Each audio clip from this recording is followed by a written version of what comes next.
Imagine a world where Apple, the tech giant renowned for its sleek design and user-friendly software, had clones. Not just any clones, but computers running macOS, built by other manufacturers, challenging Apple's very identity. For a brief, chaotic period in the mid-1990s, this wasn't a hypothetical nightmare, but a baffling reality. How did a company so fiercely protective of its ecosystem, a company that guards its intellectual property with an almost religious zeal, allow such a thing to happen? And more importantly, why did it all end so abruptly, leaving behind a graveyard of Mac-compatible machines and a mystery that reshaped Apple forever? To understand this strange chapter, we need to go back to a time when Apple was far from a titan. The mid-90s were dark days for Cupertino. Microsoft Windows was rapidly eating into their market share, PCs were getting cheaper, and the Macintosh, while still beloved by its loyal users, was seen as expensive, esoteric, and losing ground. Apple was bleeding money, losing market dominance, and facing an existential crisis. There was a desperate need for a radical solution, a Hail Mary pass that could somehow breathe new life into the struggling company. This desperation led to one of the most controversial decisions in Apple's history: opening their meticulously crafted macOS to third-party hardware manufacturers.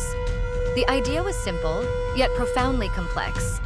By licensing the macOS, Apple could increase its installed base, making the platform more attractive to software developers, and theoretically, regain some of the market share it had lost to Windows.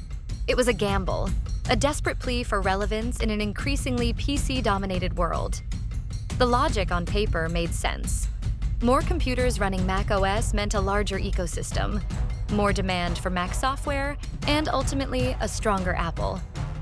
But as we'll see, this seemingly sound strategy hit a Pandora's box of unforeseen consequences, internal strife, and ultimately, a betrayal of the very identity Apple had worked so hard to build. The stage was set for a bizarre experiment that would test the limits of what Apple was and what it could become. The clone program officially kicked off in 1995 under CEO Michael Spindler, and later, Gil Amelio. Names like Power Computing, UMax, and Radius sprung up, promising cheaper, faster, and sometimes even more innovative Mac-compatible machines than Apple itself. Power Computing in particular was aggressive, building a reputation for pushing boundaries. They offered faster processors, better graphics, and even more expansion slots than Apple's own machines, often at a lower price point. For a brief shining moment, Mac users had choice. No longer tied to Apple's often conservative hardware designs, they could buy a Mac OS machine tailored to their specific needs and budget. This, some argued, was the salvation Apple needed. But beneath the surface of this newfound choice, cracks were beginning to show. Apple's licensing strategy itself was flawed. They weren't simply selling an operating system, they were selling an entire hardware architecture. Licensing the Mac OS ROM was a labyrinthine process, and Apple took a royalty fee for every clone sold, a percentage that was far too low to offset the cannibalization of their own hardware sales. Essentially, they were creating direct competitors, arming them with the very software that made Apple unique, and then watching as those competitors often outmaneuvered them on price and features.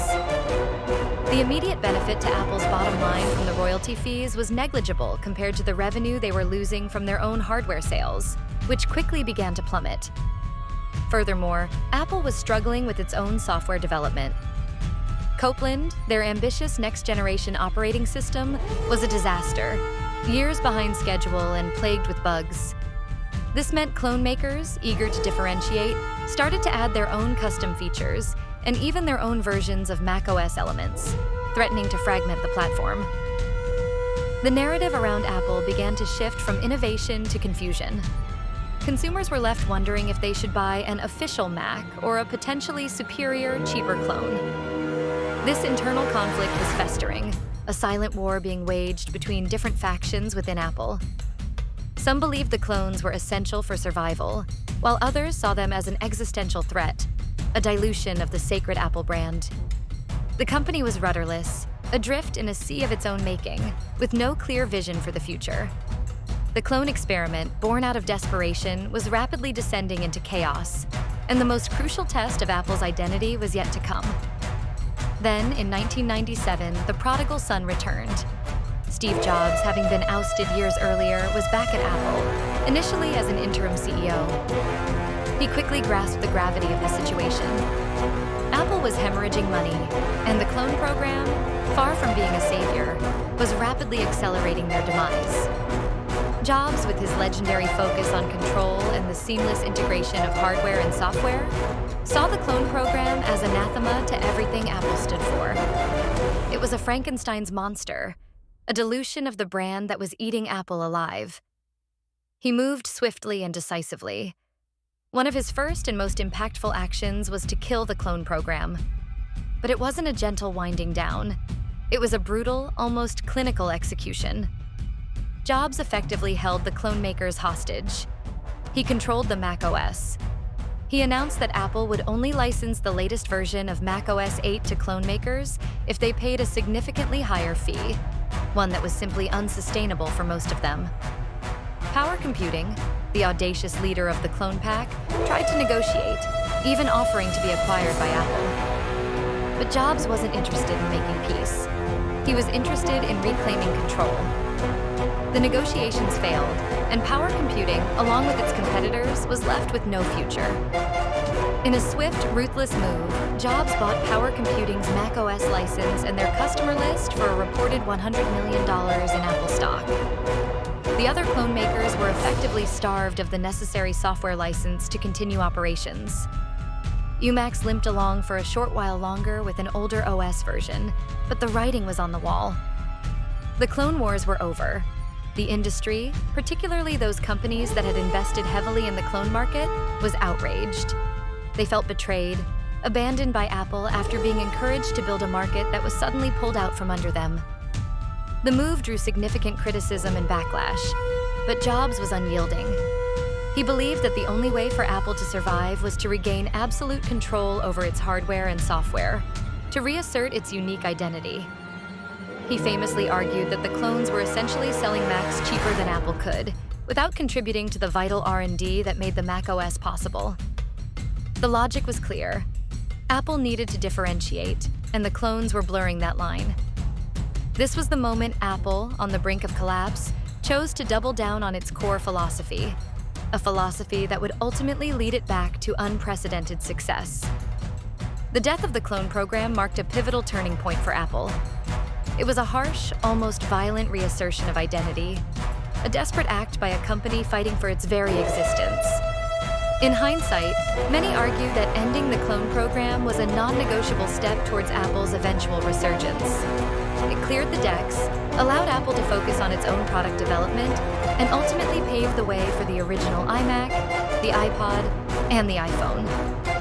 By eliminating external competition running its own software, Apple could once again control the entire user experience, from hardware design to software polish, something that has become their hallmark. The clones, for all their controversy, forced Apple to reevaluate its core values and its place in the market. They highlighted the danger of diluting a brand, of sacrificing control for fleeting market share. Today, the idea of an Apple clone seems almost fantastical, a relic from a different era. Apple's iron grip on its ecosystem is now legendary, a direct consequence of the chaotic clone wars of the 90s. But the memory of the clone machines, the what-if scenarios they presented, continues to linger. What if Apple's licensing strategy had been different? What if they had found a way to truly embrace openness without sacrificing control? We'll never know. What we do know is that the clones represent a fascinating, desperate chapter in Apple's history, a period of profound uncertainty that ultimately forged the company we know today. If you want more stories of obscure tech battles and companies pushed to the edge, the next video explores the rise and fall of the Newton, another one of Apple's ambitious yet ultimately ill-fated experiments.